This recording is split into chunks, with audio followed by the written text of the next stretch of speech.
Very good afternoon everyone. चलिए please let's begin with the lecture. देखिए, APO का batch आज से स्टार्ट होने वाला है और आप लोग को जैसे पता होगा कि यूजुअली हम लोग जो बैच स्टार्ट करते हैं तो उसको कम्प्लीटली डन पूरा, उसको प्रीलिम्स से लेकर मेंस से लेकर आंसर राइटिंग से लेकर उसकी टेस्ट सीरीज, उसकी individual test series, subject wise test series, या फिर मेंस की आंसर राइटिंग की क्लासेस, या फिर मेंस के लिए स्पेसिफिक जो टॉपिक्स हैं उनकी क्लासेस हम सभी लोग प्रोवाइड करते हैं।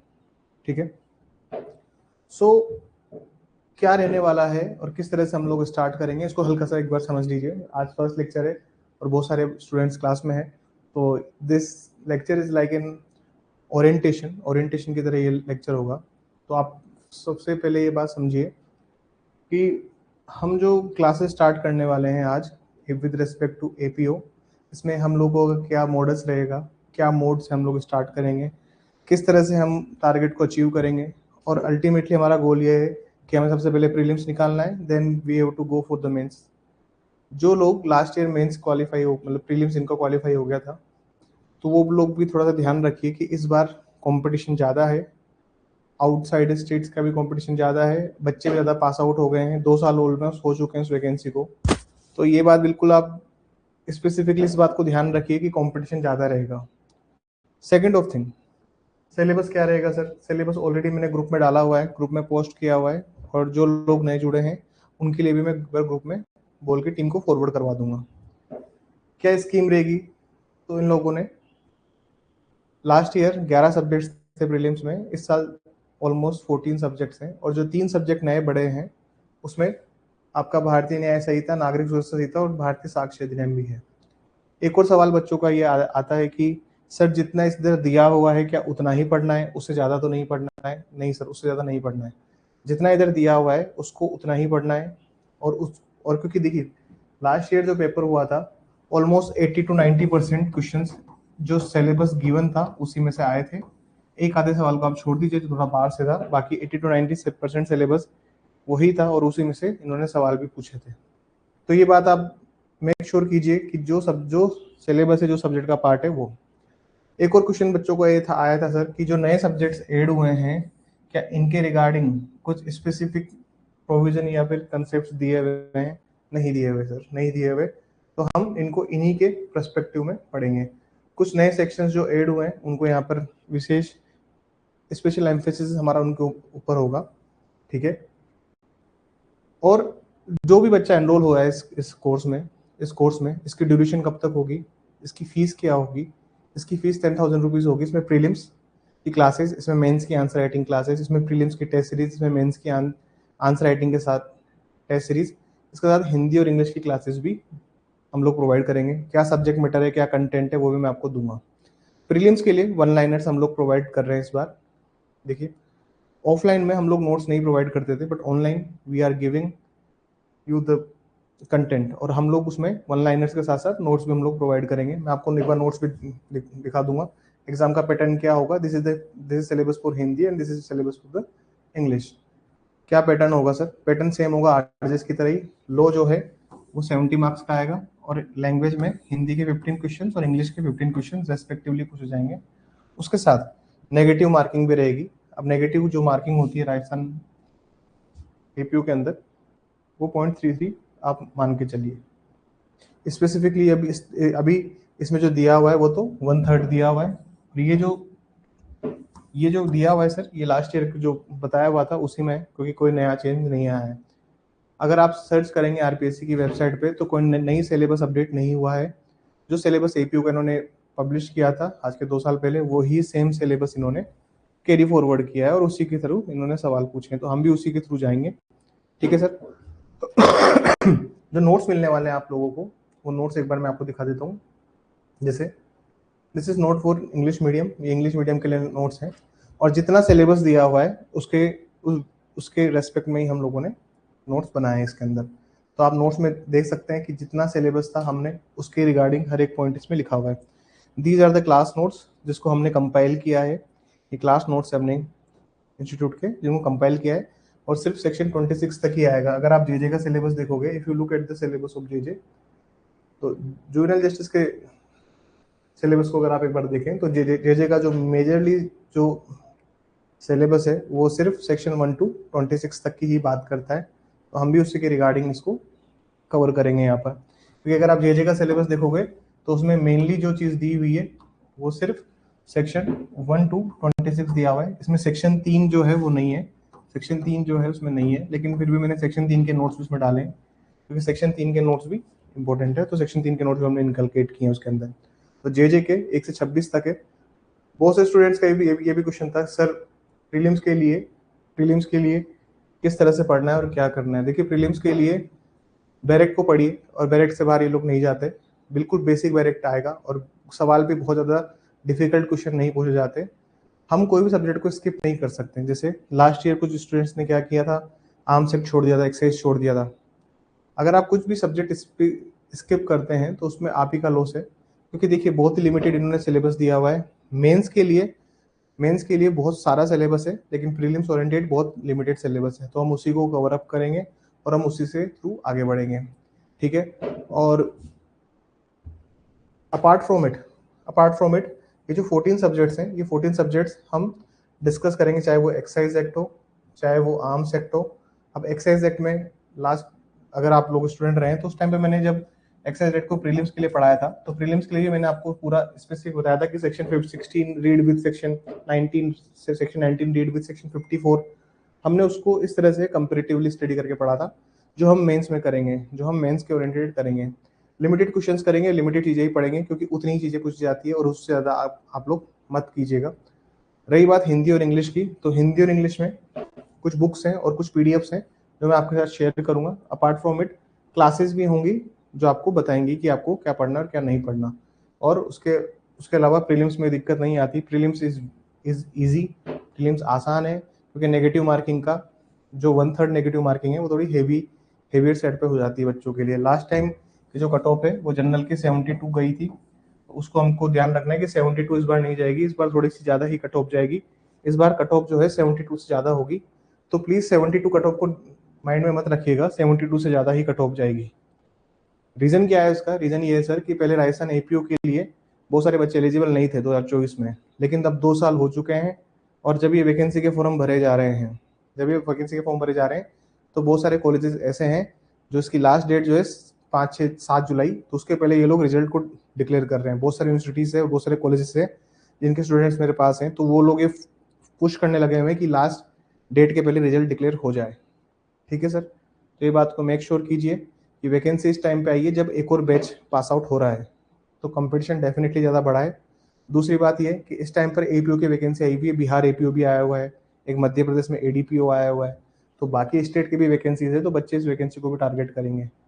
और 2 सितंबर की जो डेट है वो ऑलरेडी अनाउंस की हुई है, तो बिहार, यूपी, झारखंड, छत्तीसगढ़, मध्य प्रदेश, हरियाणा, दिल्ली, यहाँ के भी आपको कंपटीशन देखने को मिलेगा, आप उसको भी साइडलाइन नहीं कर सकते। और कंपटीशन अगर बड़ा है तो 72 कट ऑफ माइंड में लेके मत चलना, कट ऑफ जो है हायर साइड पे होगी। क्वेश्चंस जो पूछे जाते हैं एपीओ के प्रीलिम्स में वो बहुत बेसिक स्तर के होते हैं, मतलब ऐसा नहीं है कि हाई कोर्ट की तरह आपको थोड़ा सा कंसेप्चुअल क्वेश्चंस बना के दे रहे हैं या फिर पेपर को ऑन द टफर साइड लेके आ रहे हैं। पेपर आसान होगा, पेपर ईजी होगा, क्योंकि आरपीएससी का जो पेपर होता है प्रीलिम्स वो ईजी होता है और मेंस उनका टफ होता है। तो इस चीज़ को आप मेक श्योर कीजिएगा कि आपको तैयारी इस वे में करनी है। चाहे आप नोट्स की बात करते हैं, if you look at notes, तो नोट्स चाहे हिंदी मीडियम हो चाहे वो इंग्लिश मीडियम के लिए नोट्स हो, मैं नोट्स और वन लाइनर्स आप लोगों को प्रोवाइड करा दूंगा। This is with respect to Hindi medium student, जो हिंदी मीडियम के छात्र हैं उनको ये नोट्स मिल जाएंगे। और मेक श्योर मैं करूंगा कुछ टाइम में कि ये जो नोट्स हैं ये जयपुर की जितनी भी अपनी लो बुक्स सेलर की दुकान है, चाहे वो भरत लो हाउस हो या कमल प्रकाशन हो, वहाँ पर ये नोट्स डिस्ट्रीब्यूशन के लिए और सेल के लिए अवेलेबल हो। लेकिन जो अपने यहाँ का छात्र है, जो कोर्स में एनरोल्ड है, जो लोग प्री मेंस में एनरोल्ड है, उसको कोई पैसा देने की जरूरत नहीं है, उसको ये नोट्स फ्री ऑफ कॉस्ट मिल जाएंगे। उसको जो टेस्ट सीरीज है वो भी उसको मिल जाएगी, उसको मेंस की आंसर राइटिंग क्लासेस से मिलेगी, उसको टेस्ट सीरीज मिलेगी। क्लासेस ऐप के ऊपर होगी, एप्लीकेशन के ऊपर होगी, बाकी टीम जो है आपसे कॉन्टेक्ट कर लेगी। अगर आप इंटरेस्टेड है तो जो नंबर दिए हुए हैं उस पर आप कॉन्टेक्ट कर सकते हैं, ठीक है sir. This is orientation lecture, ये ओरिएंटेशन लेक्चर है। हम स्टार्ट करते हैं यहाँ जुवेनाइल जस्टिस एक्ट से, जे एक्ट से। अब जब मैं बात करता हूँ जुवेनाइल जस्टिस की, चाहे मैं बात करता हूँ जुवेनाइल 10 के रिगार्डिंग प्रोविजंस की। तो इसको थोड़ा सा, ये बेसिकली जो एक्ट है, this is a very fundamental act, मतलब इसमें कुछ ऐसा नहीं है कि आपको समझ में नहीं आएगा, बस थोड़ा सा आपको कंसेप्ट समझ में अगर इसका पकड़ लिया आपने तो आप इसको इजीली समझ सकते हैं कि what is juvenile justice. Juvenile justice किन लोगों के लिए बना है, तो हम इसको इजीली कवर अप कर सकते हैं। बहुत आसान है, और जो वन लाइनर्स बता रखे हैं उसके बाहर नहीं आएगा, उसके बाहर नहीं आएगा। डायरेक्ट को पढ़िए और साथ में वन लाइनर्स को भी रीड कीजिए। ये वन लाइनर्स बहुत हेल्पफुल होंगे जब हम एक्सरसाइज और आर्म्स पढ़ेंगे, या फिर जो लेंथी सब्जेक्ट्स हम उनको रिवाइज करेंगे, उस टाइम पे आपको बहुत हेल्पफुल रहेंगे। तो प्लीज़, अब आप मेरे साथ जुड़े हैं तो नेक्स्ट 9-10 महीने, 11 महीने, 12 महीने, जब तक एग्ज़ाम नहीं करवा देते अब करवाना। बच्चों सवाल पूछ रहे हैं सर मेंस के लिए अभी से नहीं, अभी से नहीं। देखिए एक और बात सुनिए, देखिए मेंस में बहुत टाइम देते हैं ये लोग, मेंस में आपको बहुत टाइम मिलेगा, बहुत समय मिलेगा। मेंस के लिए समय इसलिए मिलेगा आपको क्योंकि मेंस के लिए आरपीएससी 5 से 6 महीने 7 महीने तक का समय देती है स्टूडेंट्स को। आरजेएस जो होता है सिविल जज हाईकोर्ट वाला जो करवाते हैं, उसमें सिर्फ 45 टू 50 डेज 60 डेज आपको मिलते हैं अराउंड प्रीलिम्स के बाद। तो उस टाइम पर मेंस की तैयारी करना आपको टफ पड़ता है, क्योंकि 45-60 दिन में आप कितनी तैयारी कर लेंगे। अभी हमारे पास में समय है, आपका 2 सितंबर का अगर प्रीलिम्स होगा तो आप ये मान के चलिए कि मार्च के पहले या मार्च तक, मार्च या अप्रैल में आपका मेंस आएगा। ऑलमोस्ट 5-6 महीने का समय ये लोग आपको देंगे।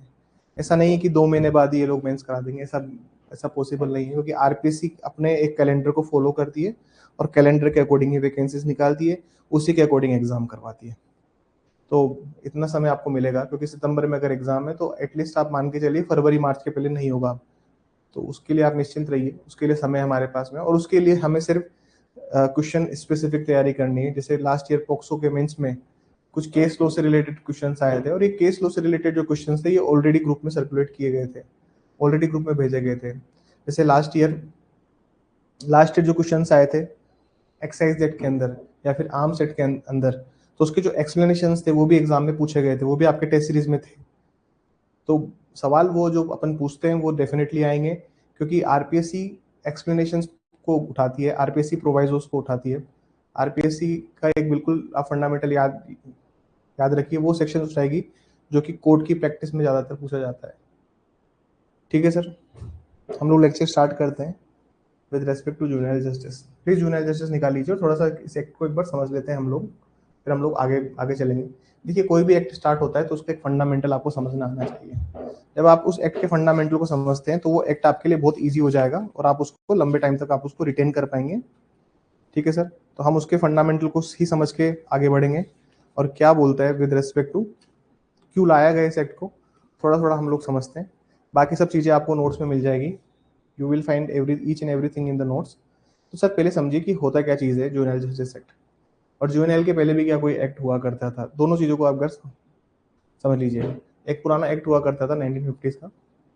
अब जुवेनाइल जस्टिस जब एक्ट लाया गया तो एक्ट क्यों आया इसको एक बार समझने की कोशिश करते हैं। देखो सर, ऐसा है कि जब भी कोई बच्चा ऑफेंस करता है तो जब भी किसी बच्चे ने ऑफेंस किया है तो आपको ये बात हमेशा ध्यान रखनी पड़ेगी कि आप उसके लिए वो स्ट्रिक्ट लॉ उसके ऊपर अप्लाई नहीं कर सकते। आप स्ट्रिक्ट लॉ उसके ऊपर अप्लाई नहीं कर सकते। 3 तरह की कैटेगरी में हम यहाँ पे डिवाइड करते हैं ऑफेंसेस को। जो फर्स्ट कैटेगरी ऑफेंसेस हैं, एक बालक, एक चिल्ड्रन के रिस्पेक्ट में 3 तरह के ऑफेंसेस बच्चा करता है। एक ऑफेंसेस होते हैं पेटी ऑफेंसेस, जिसको तुच्छ अपराध भी कहते हैं। एक है सीरियस ऑफेंसेस, गंभीर प्रकृति के जो अपराध होते हैं। एक है हीनियस ऑफेंसेस। अब जो हीनियस ऑफेंसेस में अगर आप देखोगे तो इनकी जो डेफिनेशन दी हुई है उनको आप समझ लीजिए। पीटी ऑफेंसेस के अंदर वो मामले होते हैं, पीटी ऑफेंसेस के अंदर कौन से मामले होते हैं जिनमें 3 ईयर मैक्सिमम पनिशमेंट दिया हुआ है। जैसे किसी बच्चे ने कोई सामान, दुकान पे गया, कोई उसने कोई सामान उठा लिया, दुकान पे एक मोबाइल फोन पड़ा तो उसने मोबाइल फोन पिक कर लिया। अब बच्चे को नहीं पता कि उसका क्या इम्प्लीकेशन है, लेकिन उसने जब वो चीज उठा ली तो ये पीटी ऑफेंसेस है। सीरियस ऑफेंसेस क्या होते हैं सर? सीरियस ऑफेंसेस वहां होते हैं जहां पर मिनिमम 7 ईयर की इम्प्रिजनमेंट है, मिनिमम 7 ईयर की वहां पर इम्प्रिजनमेंट दी हुई है। अगर आप देखेंगे, अगर आप पढ़ेंगे इसके रिगार्डिंग तो देयर इज ए केस का नाम है सर शिल्पा मित्तल। शिल्पा मित्तल केस की वजह से इसकी डेफिनेशन में चेंजेस आए हैं। There is a case Shilpa Mittal versus NCT of Delhi, I believe Shilpa Mittal एक जजमेंट आया था, उसने सीरियस ऑफेंस की डेफिनेशन को चेंज किया। मतलब वो वहां पर वो पनिशमेंट जहाँ पर 3 साल से लेकर 7 साल तक की सजा है, और जो मिनिमम पनिशमेंट दिया हुआ है वो 7 ईयर का है, और या फिर वो पनिशमेंट जहाँ पर 7 साल से ज्यादा की सजा नहीं मिलेगी, 7 साल से ज्यादा की सजा नहीं होगी, वो सीरियस ऑफेंसेस में वो कंसिडर किए जाते हैं। अगर डेफिनेशन की बात करते हैं तो ये दिया हुआ है 245, this is 254, 2 close 54 and this is 2 close 33। Heinous offences वो होते हैं, जघन्य अपराध वो होते हैं जिनमें 7 साल या 7 साल से ज्यादा की सजा है।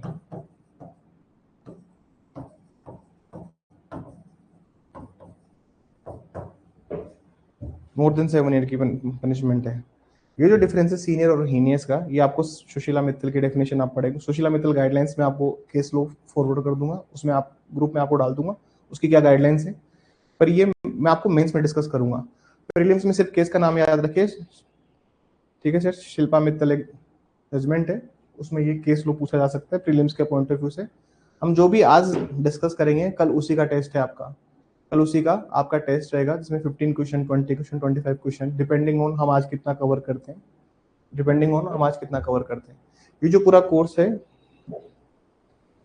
अच्छा पूरा कोर्स है, कब तक पूरा हो जाएगा सर? तो इसका आप याद रखिए जुलाई अगस्त, तो हम इसको अगस्त फर्स्ट वीक तक कंक्लूड कर देंगे। We will conclude this course till August first week में कंक्लूड कर देंगे, और उसके बाद हमारा फुल लेंथ के टेस्ट स्टार्ट हो जाएंगे, हमारे फुल लेंथ टेस्ट उसके बाद स्टार्ट हो जाएंगे सर, ठीक है। तो there are three category of offences. सबसे पहले आप जूनियल को समझ रहे हो तो जूनियल में ये समझिए कि क्लासिफिकेशन किस तरह से किए हुए हैं, ठीक है सर।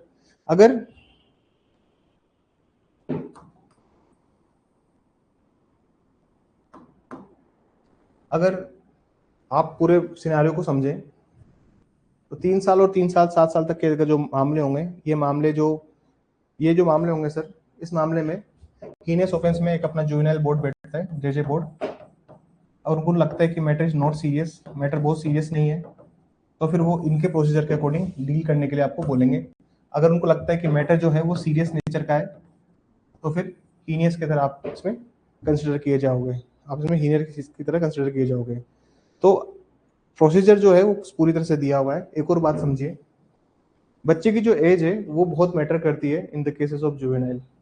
जैसे 0 से 7 ईयर की बात करते हैं हम, तो ये डोली इन कैपेक्स वाले केसेस में आता है सर। तो मतलब ये जो मैटर्स हैं, इन मैटर्स में सेक्शन 82 आपका एप्लीकेबल होता है आईपीसी का।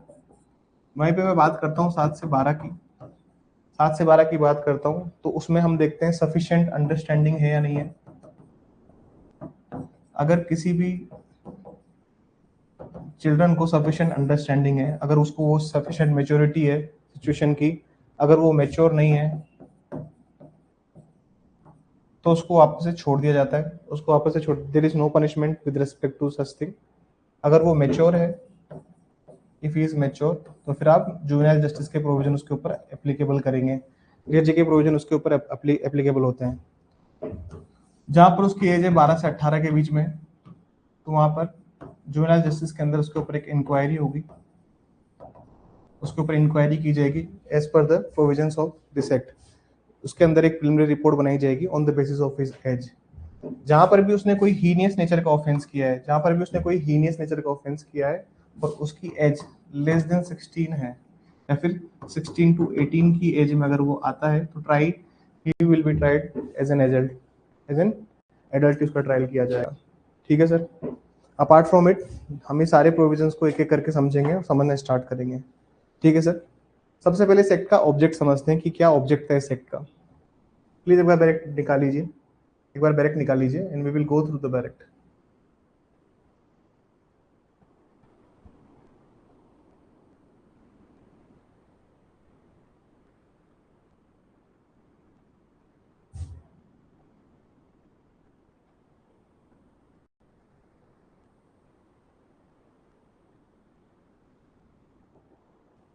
प्लीज बैरेक्ट निकाल लीजिएगा। थोड़ा सा इसका ऑब्जेक्ट समझते हैं और बाकी चीजों को समझना स्टार्ट करते हैं कि ये एक्ट किस बारे में बात कर रहा है। This is the act juvenile justice care and protection of children act 2015। हमारे लिए जो इंपॉर्टेंट चीज है वो है सेक्शन 1 to 26। हमें सिर्फ 26 सेक्शन तक ही पढ़ना है, इसके बाद वाले प्रोविजन हमारे लिए यूजफुल नहीं है, क्योंकि 80 to 90% जो एग्जाम में पेपर आएगा वो सिर्फ दिए हुए सिलेबस से अकॉर्डिंग आएगा, उसके बाहर नहीं जाएगा, और नहीं गया लास्ट ईयर तो हम उस चीज़ को श्योर कर सकते हैं। जैसे जब लास्ट ईयर एग्जाम था तो हम लोगों ने जो बैच स्टार्ट किया था उसमें मैंने तो पूरा जुवेनाइल जस्टिस पढ़ा दिया था प्रीलिम्स के लिए, क्योंकि मुझे थोड़ा आरपीसी पे एतबार कम था कि ये लोग कितना पूछेंगे कितना नहीं पूछेंगे, लेकिन एंड ऑफ द डे इन्होंने बहुत ही लिमिटेड चीज़ें पूछी थी, तो मैं भी नहीं चाहता स्टूडेंट्स के लिए इतना ज़्यादा उनके ऊपर बर्डन हो। लिमिटेड चीज़ें हम लोग पढ़ेंगे और उसको मल्टीपल टाइम रिवाइज करके उसके मल्टीपल टेस्ट अगर हम लगाएंगे तो हमारा सिलेक्शन होने की 101% गारंटी है। चलिए सर थोड़ा सा रीड कर लेते हैं इसको एक बार। देखिए, किसी भी एक्ट को समझने के पहले सबसे पहले उसका प्रियम्बल आपको पढ़ना होता है। प्रियम्बल के अंदर ही हर चीज़ दी होती है कि what was the purpose of the act, कि इस एक्ट का क्या क्या पर्पस है, क्यों इसको बनाया गया। तो सिंपल सी बात है सर, जहाँ पर भी एक शब्द आ जाएगा कंसोलिडेट, जहाँ पर भी ये शब्द दिया हुआ है तो उसका मतलब ये कि जो एक्ट है वो खुद में एग्जॉस्ट है, कंप्लीट है। The act is complete in itself, act खुद में कंप्लीट है और कोई प्रोविजन पढ़ने की जरूरत नहीं है। मतलब 18 साल से कम का अगर कोई भी बच्चा अपराध करता है, मतलब कोई भी चाइल्ड अगर ऑफेंस करता है who is less than 18 year, तो एक ही एक्ट आपको रेफर करना है, that is the juvenile justice act. JJ act आपको रेफर करना है। दो तरह के बच्चों के लिए ये काम आता है एक्ट। पहला तो वो बच्चे जो कि हैं कन्फ्लिक्ट विद लॉ, दूसरा है child in the need of care and protection. ये दो तरह के लिए अच्छा काम आता है। कन्फ्लिक्ट इन विद लॉ का मतलब ये होता है सर, कोई भी बच्चे ने कोई भी ऑफेंस किया है, बच्चे ने कोई भी ऑफेंस किया है ऑफ आईपीसी या बीएनएस, उसने कोई भी अगर उसको ऑफेंस किया है तो सबसे पहले तो कन्फ्लिक्ट विद लॉ का मतलब ये होता है। और children in need of care and protection का मतलब होता है कि सर इसकी जो डेफिनेशन दी हुई है 2 clause 13 के अंदर, जब आप उसको पढ़ेंगे 2 clause 14 में जब आप उसकी डेफिनेशन में जाएंगे तो वहां पर लिखा हुआ है कि ऐसा कोई बच्चा जिसका कोई घर नहीं है, ऐसा कोई बच्चा जो कि लेबर लॉ के कॉन्ट्रावेंशन है, ऐसा कोई बच्चा जिसकी वो प्लेस ऑफ सेफ्टी पर रहता है उसी से उसको खतरा है, ऐसा कोई बच्चा जिसके माता पिता की डेथ हो गई है, तो उसमें देर इज 10 to 15 पॉइंट्स है उसके अंदर। तो आप उसमें देख सकते हैं कि दो तरह के बच्चों पर ये एक्ट लागू होता है। हमें सिर्फ मतलब है किससे, children in conflict with law से, हमें सिर्फ इससे मतलब है कन्फ्लिक्ट विद लॉ से, क्योंकि इसी के रिगार्डिंग 26 तक सिर्फ इसी की रिगार्डिंग बात की गई है। Children in the need of care and protection ही हमारा सब्जेक्ट मैटर नहीं है हमारा प्रेरोगेटिव है कि हमें इसको पढ़ना है, हमें इसको नहीं रीड करना है इस वाले प्रोविजन को, क्योंकि ये जो इसका जो चैप्टर है चाइल्ड वेलफेयर कमेटी वाले जो चैप्टर्स होते हैं वो 27 से स्टार्ट होते हैं, तो हमारे वो सिलेबस में नहीं आता, तो हम उसको नहीं रीड करेंगे। दूसरी बात ये कि ये जो एक्ट है ये इंश्योर करता है कि बच्चे को प्रॉपर केयर मिले, प्रोटेक्शन मिले, डेवलपमेंट हो, ट्रीटमेंट हो, सोशल रीइंटीग्रेशन हो, या फिर by adopting a child friendly approach उसको दी जाए, उसको एक चाइल्ड फ्रेंडली अप्रोच बच्चे को दी जाए। ये एक्ट इंश्योर करता है कि प्रॉपर सोशल इंटीग्रेशन हो, उसका रिहेबिलिटेशन हो बच्चे का। ठीक है सर, जो अपराध उसने किए हैं अपराध को छोड़ के वापस वो आ सके। निर्भया केस में जो बच्चा था उसको सिलाई मशीन भी ऑफर की गई। अब उसका पर्पज ये था कि बच्चे को रिहेब किया जाए वापस सोसाइटी के अंदर रहने के लिए, क्योंकि अगर 15-16 साल की एज में 16-17 साल की एज वाले को अगर आप लाइफ टाइम इम्प्रिजमेंट दे देंगे या फिर उसको बहुत हार्श पनिशमेंट दे देंगे, उसको 7 साल के ऊपर की सजा दे देंगे, तो फिर वो कभी सुधर नहीं पाएगा, वो और क्राइम के वर्ड में इन्वॉल्व होता जाएगा। तो सर आपको उसको निकालना है, आपका पर्पज ये है। जो जेजे का मेन पर्पज ये होता है।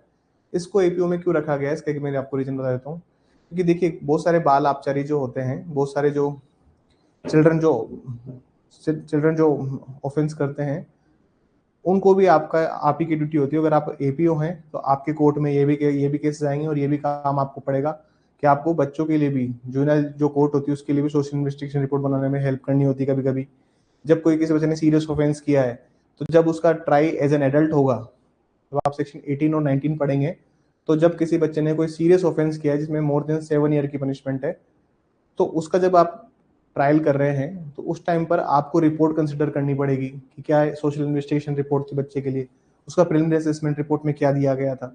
You have to read each and everything. तो आपको उस टाइम भी आपको इंश्योर करना पड़ेगा कि अगर कोई बच्चे ने अपराध किया है, कोई बालक ने अपराध किया है, तो आप कैसे उसका सोशल इंटीग्रेशन या फिर सोशल सोशल रिहेबिलिटेशन कर सकते हैं। आपको इसका ध्यान रखना पड़ेगा। आपको बेस्ट इंटरेस्ट ऑफ चिल्ड्रन भी देखना पड़ेगा कि क्या बेस्ट इंटरेस्ट ऑफ चिल्ड्रन आप हो सकता है, आपको इसका भी ध्यान रखना पड़ेगा। आपको जो मैटर है इनको प्रॉपर्ली एजुकेट करना पड़ेगा और डिस्पोजल भी करने पड़ेंगे। दूसरी बात ये कि कॉन्स्टिट्यूशन के अंदर there are articles which talks about with respect to child. जैसे कॉन्स्टिट्यूशन भी बोलता है, जैसे फंडामेंटल राइट है कि स्टेट की ड्यूटी है कि वो लॉ बनाएंगे with respect to woman and children. तो 15(3) इसके रिगार्डिंग बात करता है। और क्या बोलता है, डीपीएसपी के अंदर हम बात करते हैं कि वुमन और चिल्ड्रन के लिए स्पेशल प्रोविजंस बनाए जाए। तो 45 is there, 47 is there, there are provision which talks about those things, जिससे आप ह्यूमन राइट इंश्योर कर सके। दूसरी बात ये होती है कि स्टेट का ये भी काम है कि वो बेसिक ह्यूमन राइट इंश्योर करे बच्चों के लिए। कि देखिए चिल्ड्रन जो होते हैं, वो बच्चे जो हैं, और वो क्या है सर, जो भी जितने भी बालक है जो ऑफेंस करते हैं, there are the future of country.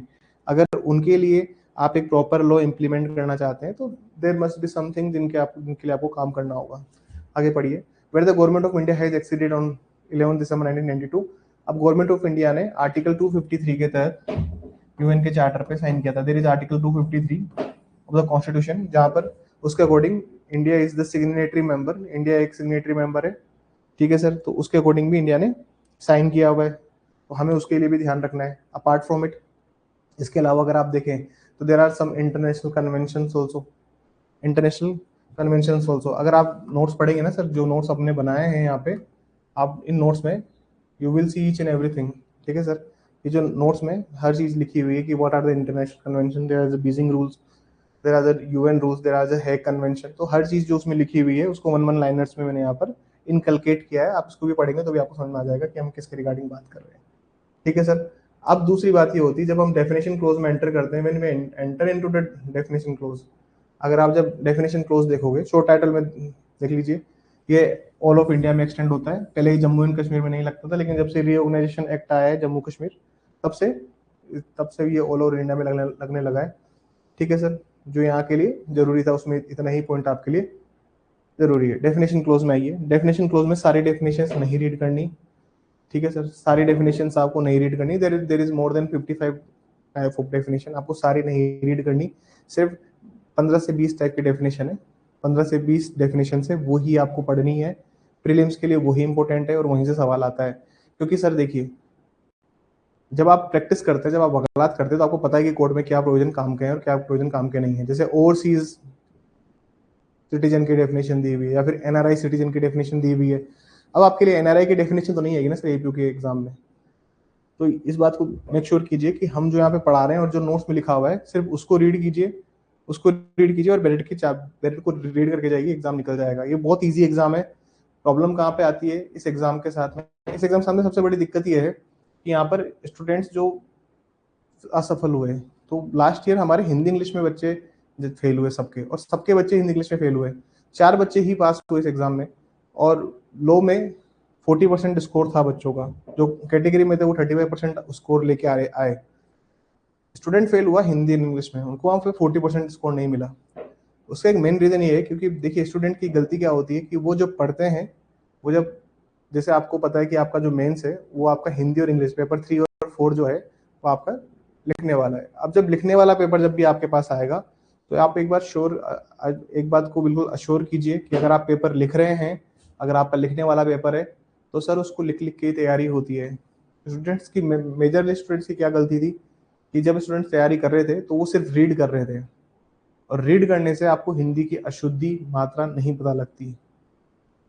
Hindi में शब्द बोलना आसान है, लेकिन जब आप उसको लिखोगे तो कुछ ना कुछ आप मिस्टेक करोगे। तो प्लीज, अभी भी समय हमारे पास, 6 महीने में हम लोग टेस्ट सीरीज को इस तरह से डिजाइन करेंगे कि आप लोग अगर अच्छे से तैयारी कर रहे हैं, देर आर फ्यू बुक्स जो मैं बताऊंगा हिंदी के लिए। अभी अभी RS रैंक 1 बने हैं राजस्थान में, बिश्नोई है कोई, जो स्पेक्स लगाते हैं, आप लोगों ने देखे हो तो वो किसी मेरे फ्रेंड के नोन है, तो मैंने उनसे यही बात करी कि स्टूडेंट्स के लिए, क्योंकि देखिए मेरा स्टूडेंट अगर हिंदी और इंग्लिश पेपर में अगर उसके कम स्कोर आया है, तो मैं तो पूछूंगा, क्योंकि ये सेम सिलेबस RS का है। तो मैंने उनके थ्रू पूछवाया, मैंने कहा यार कैसे उन्होंने तैयारी की, तो उन्होंने मुझे कुछ बुक्स रिकमेंड करी है। वो बुक्स मैं आप लोगों के साथ नाम शेयर करूंगा, तो आप लोग उस बुक को डेफिनेटली रेफर करना। और उनके भी ये स्टेटमेंट था कि जब उन्होंने लास्ट ईयर आरएस का मेंस लिखा था तो उनका इतना स्ट्रॉन्ग नहीं था, पेपर 4 होता है वहाँ पर हिंदी का पेपर, तो वो उतना स्ट्रॉन्ग नहीं था उनका वो पेपर, लेकिन धीरे धीरे उन्होंने उसको स्ट्रॉन्ग किया। देयर इज़ वन बुक जो राजस्थान में लोकली चलती है, तो वो बुक मैं आपको शेयर कर दूंगा। और जो जो आरपीएससी जिस पैटर्न पे सवाल पूछती है या फिर आरपीएससी जिस पैटर्न पे क्वेश्चंस आस्क करती है उसी पैटर्न पे वो बुक है। लगभग 250-300 रुपए की बुक है, अमेजोन और फ्लिपकार्ट पे भी अवेलेबल है। It would be super useful for you, आप लोगों को बहुत हेल्प करेगी वो बुक। ठीक है सर। सबसे पहले डेफिनेशन है अबेंडेंट चाइल्ड की।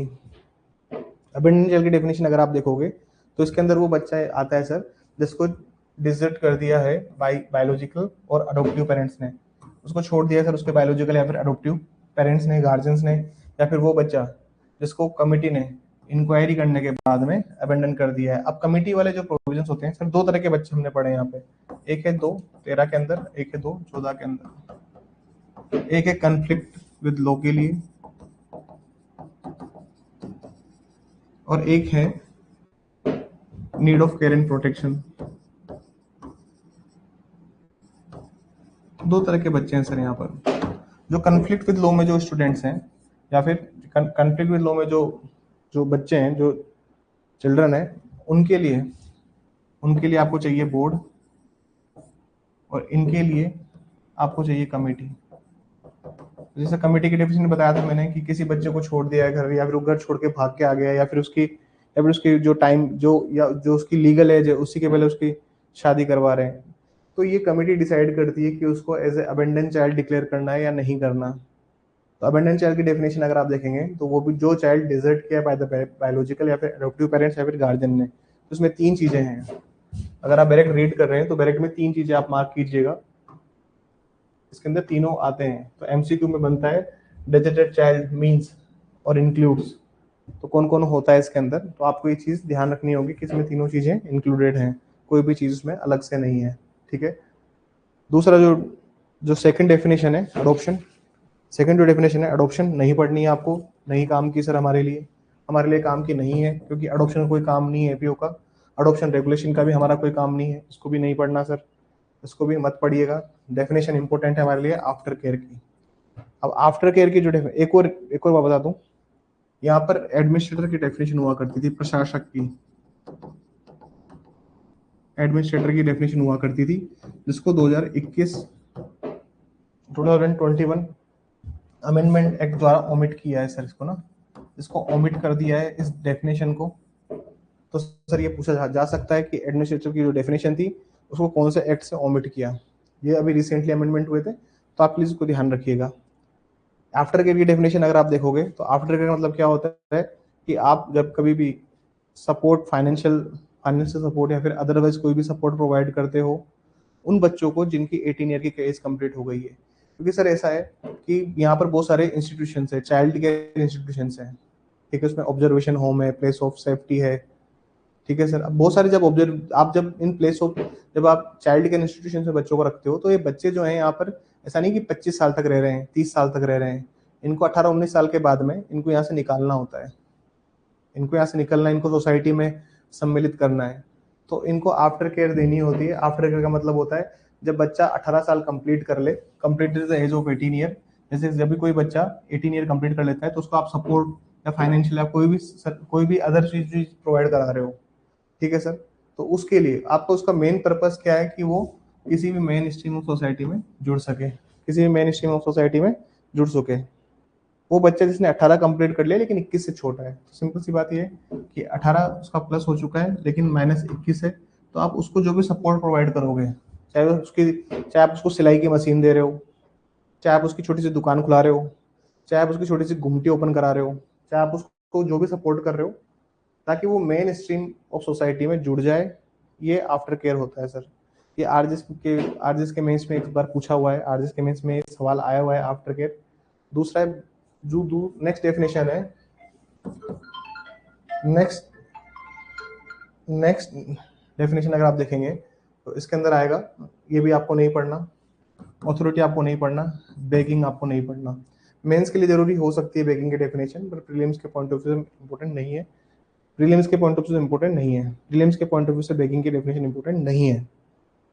आगे देखिए बेस्ट इंटरेस्ट ऑफ चाइल्ड, ये भी आरजीएस के मेंस में पूछा हुआ है। अब बेस्ट इंटरेस्ट ऑफ चाइल्ड का मतलब क्या होता है कि सर जो भी प्रोविजन है जो कि रिलेट करते हैं बेसिक राइट्स और नीड एंड आइडेंटिटी और social welfare of the child से, मतलब हर वो चीज़ जो कि उसके लिए बेसिक एमिनिटीज प्रोवाइड करती है, सोशल वेलफेयर में हेल्प हेल्प करती है, चाहे बच्चे को फिजिकल, इमोशनल या इंटेलेक्चुअल डेवलपमेंट ऑफ चाइल्ड के लिए हेल्प करते हो, वो आपको क्या होता है बेस्ट इंटरेस्ट ऑफ चाइल्ड।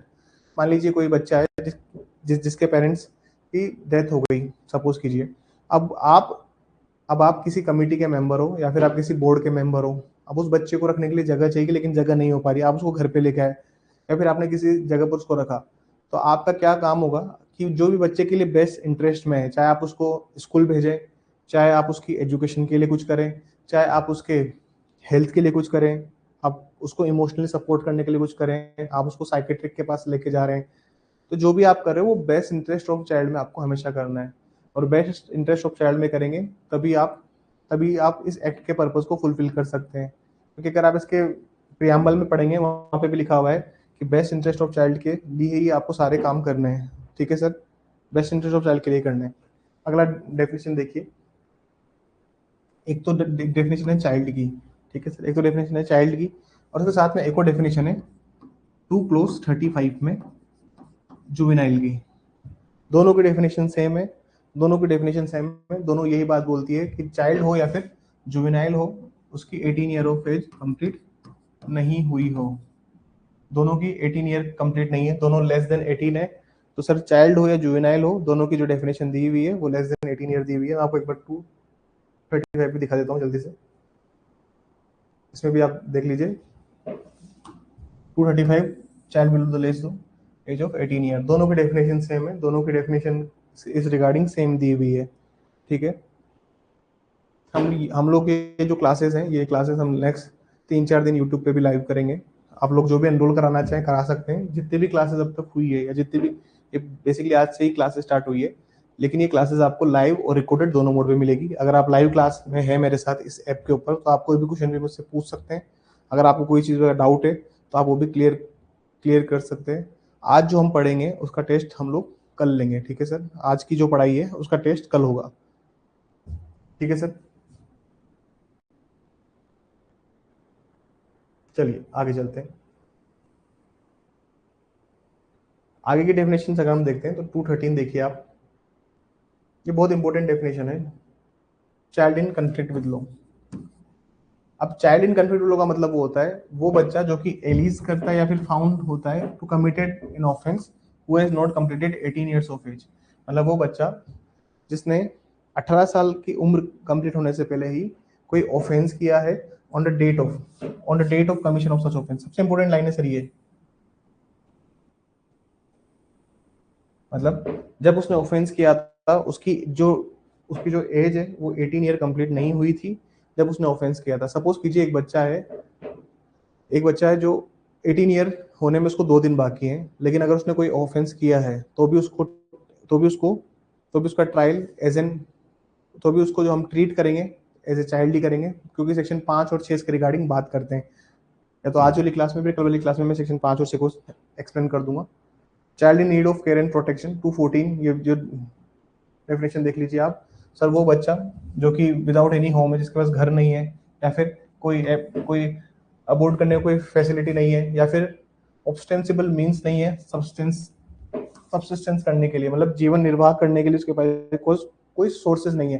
जैसे किसी के पेरेंट्स एक्सपायर हो गए सर, उसके पास घर तो है लेकिन उसके पास सोर्सेज नहीं है कि वो उसको भाई उसकी जो पढ़ाई है वो रुक गई है, या फिर उसके पास जो जीविकोपार्जन करने के साधन है, उसके पास जो अलाउंसेस है वो सब उसके पास खत्म हो चुके हैं, उसके पास कोई बेसिक मीन्स ऑफ लिवलीहुड नहीं बचा है कि क्या करेगा वो जीवन में। या फिर वो पर्सन जो कि कॉन्ट्रावेंशन में काम करता है इस एक्ट के साथ में या फिर लेबर लॉज के साथ में, जैसे किसी बच्चे से बेगिंग कराते हो या फिर जो गलियों में निवास करता है। अगर ये एक्ट के प्रोविजंस को अगर आप सही तरीके से अप्लाई करें ना सर, तो आपको रोड के ऊपर चौराहे के ऊपर लोग नहीं मिलेंगे भीख मांगते हुए। और प्रॉब्लम क्या है ना सर, हमारे इंडिया की एक तो पॉपुलेशन बहुत ज़्यादा है, दूसरी बात हमारे पास में इतने लोग नहीं है, जैसे पुलिस लैंग्वेज में बोलते हैं, इतने हमारे पास तफरी नहीं है कि हम लोग इन सब लोगों को कंट्रोल कर पाए। हमारे पास इतनी रिसोर्सेज नहीं है। आगे हम लोग देखते हैं, who reside with a person whether a guardian of the child not such a person है, मतलब वो व्यक्ति जिसके साथ रहता है, चाहे वो उसके पिताजी हो या फिर घर में कोई किसी के साथ जब वो रहता है, वो उसको इंजर करता है, एक्सप्लॉइट करता है, अब्यूज करता है, नेग्लेक्ट करता है या फिर वोलेट करता है कोई भी law and force for the protection of child, या फिर बच्चे को थ्रेटन करता है, उसको मारना चाहता है, इंजर करना चाहता है, एक्सप्लॉइट करना चाहता है, अब्यूज करना चाहता है, या फिर रीजनेबल लाइकलीहुड है कि अगर उसके साथ रहा तो उसको खतरा है भैया जीवन का, तो उन केसेस में नहीं करेंगे। या फिर जिसके साथ वो रहता है has killed, abuse, neglected, exploited some of the other children, जैसे बहुत सारे बच्चों को रखा है, तो अब भीख मंगाने के लिए किसी बच्चे का हाथ काट दिया, किसी बच्चे की आंख फोड़ दी, किसी बच्चे को जान से मार दिया, ठीक है sir. Reasonable livelihood is the question being killed, abuse, exploited, neglected by that person. आगे देखिए, जिसके साथ रहता है वो मेंटली इल है या फिर मेंटली और फिजिकली चैलेंज्ड है या फिर सफर कर रहा है फ्रॉम इनक्यूरेबल डिजीज, मतलब जिसका कोई इलाज नहीं हो सकता, having no one to support to look after और हैविंग पेरेंट्स और guardian unfit to take care. तो ऐसा ऐसी बात है सर, उसके जिसके साथ रहता है वहां पे उसकी उस बच्चे की need of care and protection हो नहीं सकता, तो वहां पे उसको नहीं रखा जाएगा। हु इज ए पेरेंट और गार्जियन, सच पेरेंट और guardian is found to be unfit और इनकैपेसिटेड बाय द कमिटी और board to care for and protect for the safety और वेलबींग ऑफ द चाइल्ड, तो यहाँ पर वो चीज़ नहीं हो सकती, तो उसके लिए भी आपको करना होगा। Who does not have parents और no one is willing to take care of protected who is abandoned और सरेंडर, मतलब पेरेंट्स नहीं है, लेकिन पेरेंट्स तो है नहीं, लेकिन रिश्तेदार भी आगे नहीं आ रहे उस बच्चे का ध्यान रखने के लिए, उन केसेस में भी। हु इज मिसिंग और run away child whose parents cannot be found after making reasonable inquiry in such a manner as prescribed, जो घर छोड़ के भागा हुआ है, तो there are so many grounds. जैसे आप देखोगे वो बच्चा जो कि लाइकली अब्यूज होता है, टॉर्चर होता है सेक्सुअल या इलीगल एक्ट के लिए, या फिर वो बच्चा जो है वो बच्चा किसी ड्रग अब्यूज का पार्ट है, ठीक है सर, ड्रग वगैरह में लगा हुआ है, वो बच्चा जो है सर अनकंसेनेबल गेन के लिए उसको रखा हुआ है। अनकंसेनेबल गेन का मतलब होता है कि सर उस बच्चे को 2 लाख में बेच दिया, 5 लाख में बेच दिया, 1 लाख में बेच दिया, 50,000 में बेच दिया, और बेचने का उद्देश्य क्या है, या फिर उस बच्चे से चोरी करवाते हो आप, या फिर वो बच्चा जो है आर्म कन्फ्लिक्ट का या फिर सिविल अनरेस्ट या फिर नेचुरल कैलेमिटी का विक्टिम है, भूकंप आया सर, पेरेंट्स पेरेंट्स एक्सपायर हो गए, या फिर युद्ध हो रहा था सर, युद्ध में कुछ इधर कुछ नुकसान हुआ और उसमें उसके घर वाले नहीं रहे, बच्चा अकेला हो गया, सिविल अनरेस्ट था, कम्युनल राइट्स हो गए, उसमें वो बच्चा ही बचा है, बाकी सब लोग एक्सपायर हो गए घर के, या फिर या फिर वो जिसकी लीगल एज के पहले ही शादी होने वाली है, जो 18 और 21 की जो लीगल एज है, घर वाले शादी कराना चाहते हैं। अभी आखा तीज थी राजस्थान में, तो आपने देखा होगा कि बहुत सारी जगह ऐसा हुआ जहाँ पर लड़कियों ने फोन करके बोल दिया कि सर शादी होने वाली है, तो उसको फिर रेस्क्यू किया जाता है उस बच्चे को, तो वहां पर भी आप उस चीज को देखते हैं। चाइल्ड, ये एक अलग डेफिनेशन है, चाइल्ड फ्रेंडली, इसको हम लोग कल वाली क्लास में यहाँ से कंटिन्यू करेंगे। अभी तक जो हमने पढ़ा उसका मैं टेस्ट लूंगा, प्लीज बैरेट को करके आइए कवर, बैरेट को कवर करके आइएगा, जितने भी सब क्वेश्चन यहाँ से बनते हैं 10, 15, 20, 25, कल सबसे पहले आते हैं टेस्ट होगा।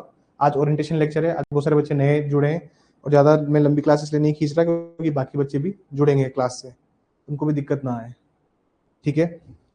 यहाँ से कल मैं कंटिन्यू करूंगा, और कल 2 दिन और इस क्लास को लगेंगे, 2 दिन में हम पूरा जेजे खत्म करेंगे, इसके बाद जेजे का फुल लेंथ में टेस्ट लगाऊंगा, और टेस्ट के बाद में फिर हम दूसरा जो स्टार्ट करेंगे। तो टारगेट ये है अपना कि जो छोटे छोटे एक्ट हैं इसके बाद शायद मैं एक्सरसाइज या आर्म्स से स्टार्ट करूंगा, ठीक है।